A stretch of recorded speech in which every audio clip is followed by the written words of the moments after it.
বিসমিল্লাহির রহমানির রহিম।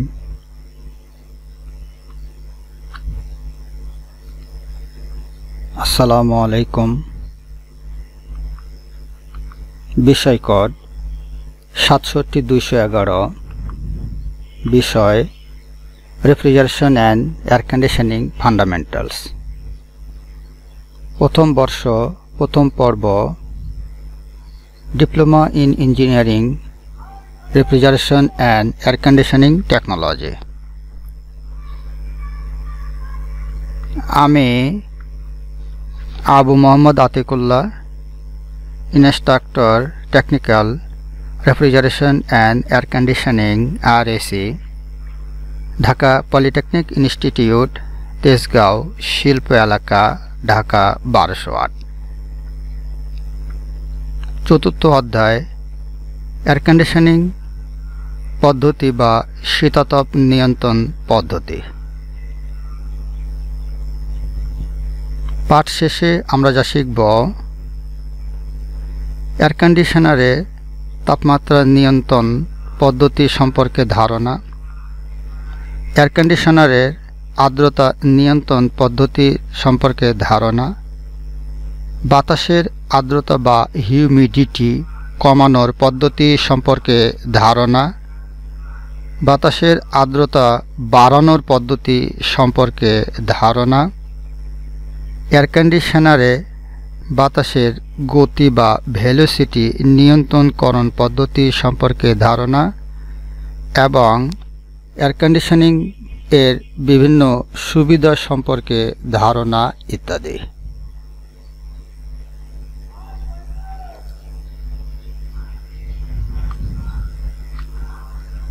General objectives GO4: understand the basic air conditioning systems. Specific objectives SO 4.1: state the meaning of air conditioning. 4.2: explain the importance of air conditioning in different fields. 4.3: describe briefly the common types of air conditioner.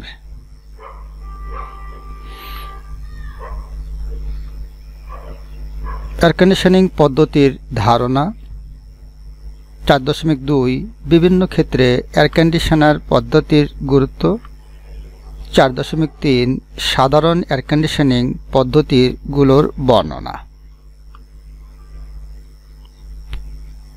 4.2 বিভিন্ন ক্ষেত্রে air conditioner পদ্ধতির গুরুত্ব বা explain the importance of air conditioning in different field.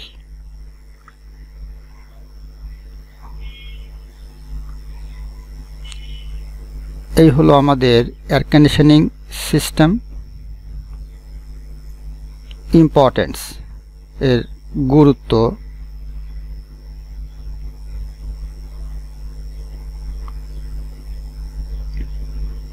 একটা বিল্ডিংয়ের air conditioning system এর চিত্র।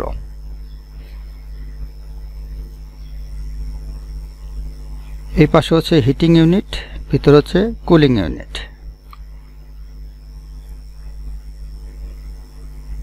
Air conditioning পদ্ধতি: outside air, condition space,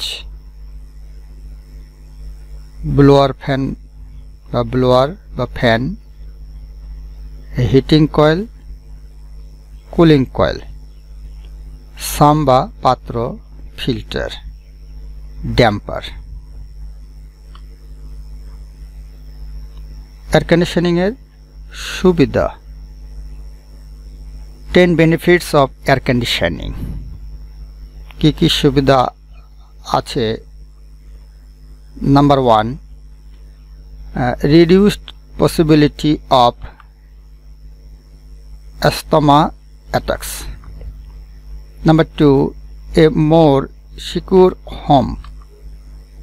Number 3: cool place to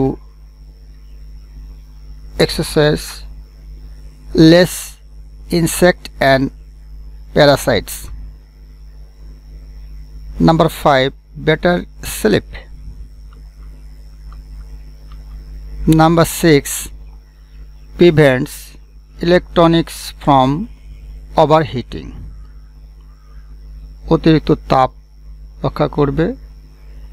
improve work performance, কর্মদক্ষতা বৃদ্ধি করবে। Reduce the risk of dehydration, পানির স্বল্পতা দূর করবে। Reduce the risk of heat stroke, heat stroke থেকে রক্ষা করবে। এবং লেস নয়েজ, শব্দ কম হবে। এই হচ্ছে এয়ার কন্ডিশনিংয়ের অ্যাডভান্টেজ বা সুবিধা সমূহ। এয়ার কন্ডিশনারের তাপমাত্রা নিয়ন্ত্রণ বা টেম্পারেচার কন্ট্রোল প্রণালী। আবহাওয়ার পরিবর্তনের সাথে এয়ার কন্ডিশনার সিস্টেমে বাতাসের তাপমাত্রা প্রয়োজনে বাড়িয়ে বা কমিয়ে একটি নির্দিষ্ট অবস্থায় আনার ব্যবস্থাকেই তাপমাত্রা নিয়ন্ত্রণ বা টেম্পারেচার কন্ট্রোল বলে।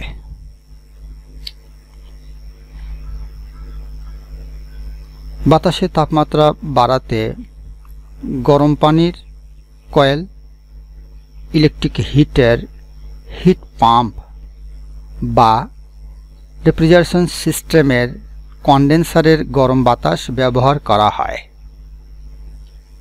কিভাবে আমরা হিটিং সিস্টেম করব? আবার তাপমাত্রা কমাতে হলে রেফ্রিজারেশন বা হিমায়ন পদ্ধতির তথা কুলিং কয়েলের প্রয়োজন হয়। এয়ার কন্ডিশনারের বা এসির তাপমাত্রা সাধারণত 22 ডিগ্রি সেন্টিগ্রেড হতে 26 ডিগ্রি সেন্টিগ্রেড মানে 22 থেকে 26 ডিগ্রি সেলসিয়াস এবং গড়ে 24 ডিগ্রি সেন্টিগ্রেড বা 24 ডিগ্রি সেলসিয়াস তাপমাত্রায় নিয়ন্ত্রণ বা কন্ট্রোল করা হয়। এয়ার কন্ডিশনারের আর্দ্রতা বা হিউমিডিটি কন্ট্রোল। কিভাবে এসির আর্দ্রতা নিয়ন্ত্রণ করা হয়? মানুষের জন্য আরামদায়ক পরিবেশ বা কমফোর্টেবল সিচুয়েশন তৈরি করতে হলে বাতাসের আর্দ্রতা নিয়ন্ত্রণ করা অপরিহার্য। কারণ এয়ার কন্ডিশনারের মূল বা প্রধান কাজ হল বাতাসের আর্দ্রতা নিয়ন্ত্রণ করা। আরামদায়ক পরিবেশের জন্য বাতাসের আর্দ্রতা সাধারণত 75% হতে 80% থাকা ভালো। এসি রুমের হিউমিডিটি থাকবে 70%, শতকরা 75 থেকে 80% থাকতে হয়। গ্রীষ্মকালে বাতাসের তাপমাত্রা ও আর্দ্রতা উভয় কমানোর প্রয়োজন হয়। বাতাসের আর্দ্রতা কমানোর পদ্ধতিকে ডিহিউমিডিফিকেশন এবং যার সাহায্যে আর্দ্রতা কমানো হয় তাকে ডিহিউমিডিফায়ার বলে। আর্দ্রতা বৃদ্ধি করার পদ্ধতি হচ্ছে পরে আমরা জানব। এখন আমরা জানব আর্দ্রতা কমানোর পদ্ধতি হচ্ছে ডিহিউমিডিফিকেশন। অপরদিকে শীতকালে বাতাসের আর্দ্রতা ও তাপমাত্রা বাড়ানোর প্রয়োজন হয়। আর্দ্রতা বাড়ানোর পদ্ধতিকে হিউমিডিফিকেশন এবং যার সাহায্যে বাড়ানো হয় তাকে হিউমিডিফায়ার বলে। তাহলে আমরা জানলাম ডিহিউমিডিফিকেশন এবং হিউমিডিফিকেশন, ডিহিউমিডিফায়ার এবং হিউমিডিফায়ার সম্পর্কে জানলাম। এই হলো একটি হিউমিডিফিকেশনের চিত্র। রুমের মধ্যে আর্দ্রতা বাড়ানোর একটা কৌশল। বাতাসের আর্দ্রতা কমানোর পদ্ধতি আরও আছে। 1. বাতাস বা এয়ারকে ঠান্ডা করে। 2. ঠান্ডা বাতাসে বা কোল্ড এয়ারে ঠান্ডা পানি ছিটিয়ে। 3. রাসায়নিক বা কেমিক্যাল পদ্ধতিতে বাতাসের আর্দ্রতা কমানো যায়। বাতাসের আর্দ্রতা বাড়ানোর পদ্ধতি। 1. শুষ্ক বাতাসে বা ড্রাই এয়ারে পানি ছিটিয়ে। 2. গরম শুষ্ক বাতাসে ঠান্ডা পানি বা কোল্ড ওয়াটার ছিটিয়ে। 3. ঠান্ডা বাতাসে বা কোল্ড এয়ারে গরম পানি বা হট ওয়াটার ছিটিয়ে বাতাসের আর্দ্রতা বাড়ানো যায়। নোট: এয়ার কন্ডিশনারকৃত বা এসি কক্ষে বা রুমে বাতাসের তাপমাত্রার সাথে আর্দ্রতা বা হিউমিডিটি নিয়ন্ত্রণ তথা বাড়ানো বা কমানোর প্রয়োজন হয়।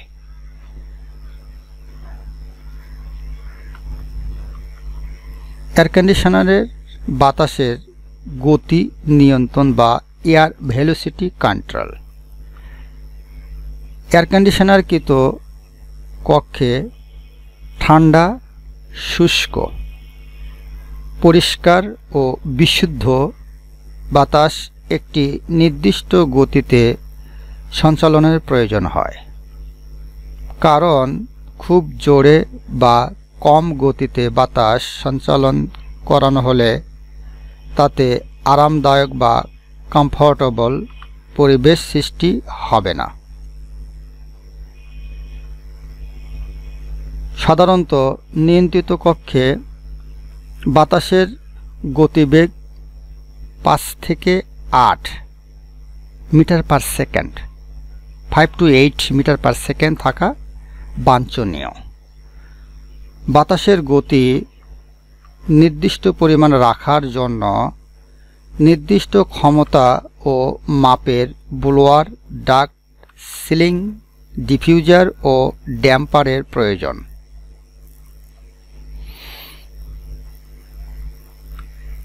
সেন্ট্রাল বা কেন্দ্রীয় এয়ার কন্ডিশনার প্ল্যান্টে নিয়ন্ত্রিত বাতাস প্রেরণ ও সংগ্রহের জন্য ডাক্ট এর ভূমিকা অধিক।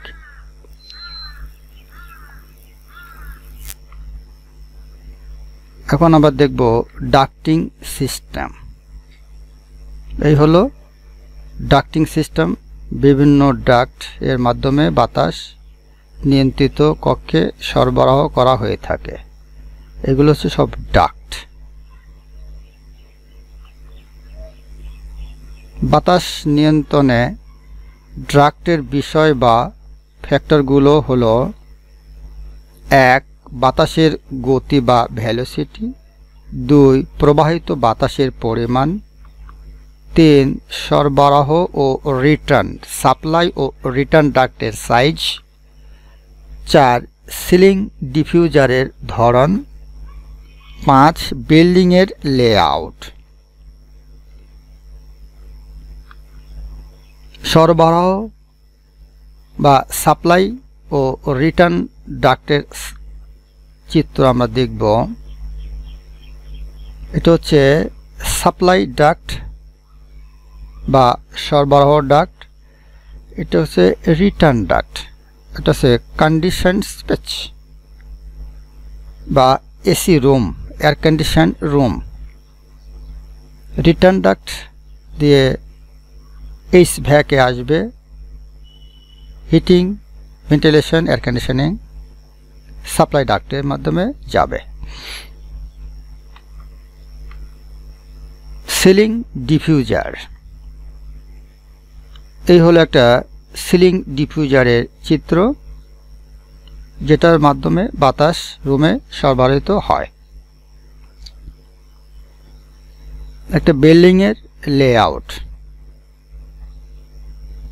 একটা রুম সিলিং ডিফিউজারের মাধ্যমে বাতাস আসবে, কোনটার পাশে কি রুম থাকবে তার একটা লেআউট দেখানো হয়েছে। এই হচ্ছে একটা বিল্ডিং এর লেআউট।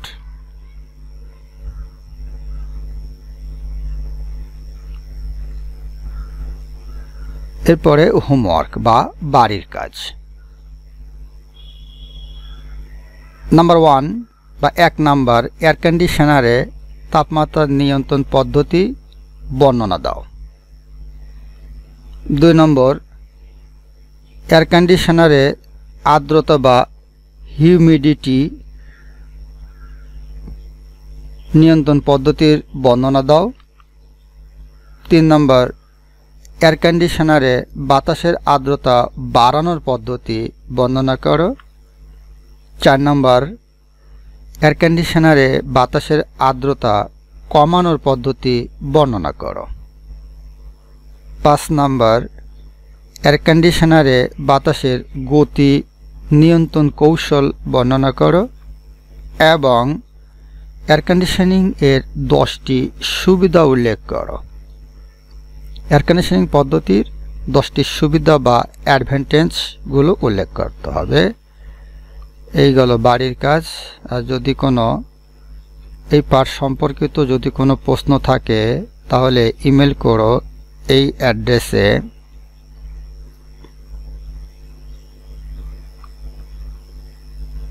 ক্লাসটি পুনরায় দেখতে ভিজিট করো ইউটিউব লিংকে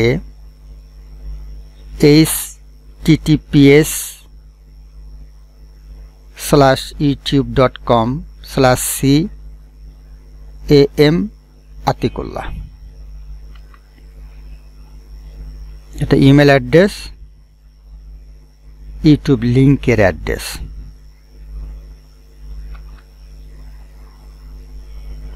পরিশেষে ধন্যবাদ সকলকে। Thank you for all. ধন্যবাদ।